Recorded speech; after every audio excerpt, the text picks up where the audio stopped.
شروع اللہ کا نام لے کر جو بڑا مہربان نہایت رحم والا ہے۔ ستارے کی قسم جب غائب ہونے لگے کہ تمہارے رفیق یعنی ہمارے نبی نہ رستہ بھولے ہیں نہ بھٹکے ہیں اور نہ یہ خواہش نفس سے کچھ بولتے ہیں۔ یہ قرآن تو ایک وحی ہے جو ان کی طرف بھیجی جاتی ہے، ان کو نہایت قوت والے نے سکھایا یعنی جبرائیل نے جو طاقتور ہیں۔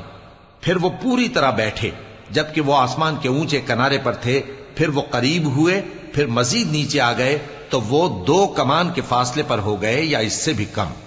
پھر اللہ نے اپنے بندے کی طرف جو حکم بھیجا سو بھیجا۔ جو کچھ انہوں نے دیکھا ان کے دل نے اس کو جھوٹ نہ جانا۔ کیا جو کچھ وہ دیکھتے ہیں تم اس میں ان سے جھگڑتے ہو؟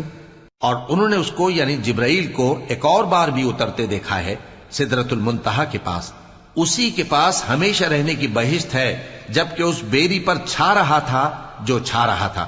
ان کی آنکھ نہ تو اور طرف مائل ہوئی اور نہ حد سے آگے بڑھی۔ انہوں نے اپنے پروردگار کی قدرت کی بہت ہی بڑی بڑی نشانیاں دیکھی۔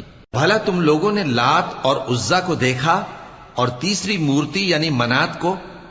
مشرکو، کیا تمہارے لیے تو بیٹے ہوں اور اللہ کے لیے بیٹیاں؟ یہ تو بہت ہی بے انصافی کی تقسیم ہوئی۔ وہ تو صرف نام ہی نام ہے جو تم نے اور تمہارے باپ دادا نے رکھ لیے ہیں، اللہ نے تو ان کی کوئی سند نازل نہیں کی۔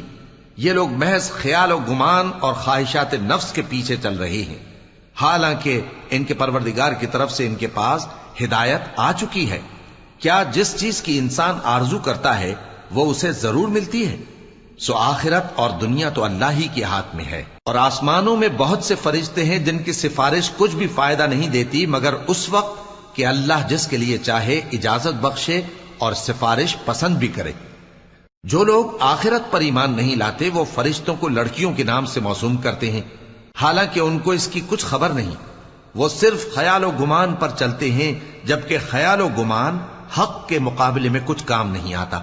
تو جو ہماری یاد سے روگردانی کرے اور صرف دنیا ہی کی زندگی کا خواہاں ہو، اس سے تم بھی منہ پھیر لو۔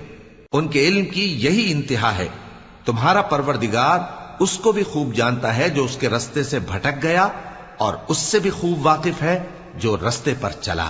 اور جو کچھ آسمانوں میں ہے اور جو کچھ زمین میں ہے سب اللہ ہی کا ہے، اور اس نے خلقت کو اس لیے پیدا کیا ہے کہ جن لوگوں نے برے کام کیے ان کو ان کے اعمال کا بدلہ دے، اور جنہوں نے نیکیاں کی ان کو نیک بدلہ دے۔ جو صغیرہ گناہوں کے سوا بڑے بڑے گناہوں اور بے حیائی کی باتوں سے اجتناب کرتے ہیں، بے شک تمہارا پروردگار بڑی بخشش والا ہے۔ وہ تم کو خوب جانتا ہے۔ جب اس نے تم کو مٹی سے پیدا کیا اور جب تم اپنی ماؤں کے پیٹ میں بچے تھے تو اپنے آپ کو پاک صاف نہ جتاؤ۔ جو پرہیزگار ہے وہ اس سے خوب واقف ہے۔ بھلا تم نے اس شخص کو دیکھا جس نے منہ پھیر لیا اور تھوڑا سا دیا پھر ہاتھ روک لیا؟ کیا اس کے پاس غیب کا علم ہے کہ وہ اسے دیکھ رہا ہے؟ کیا جو باتیں موسیٰ کے صحیفوں میں ہیں ان کی اس کو خبر نہیں پہنچی؟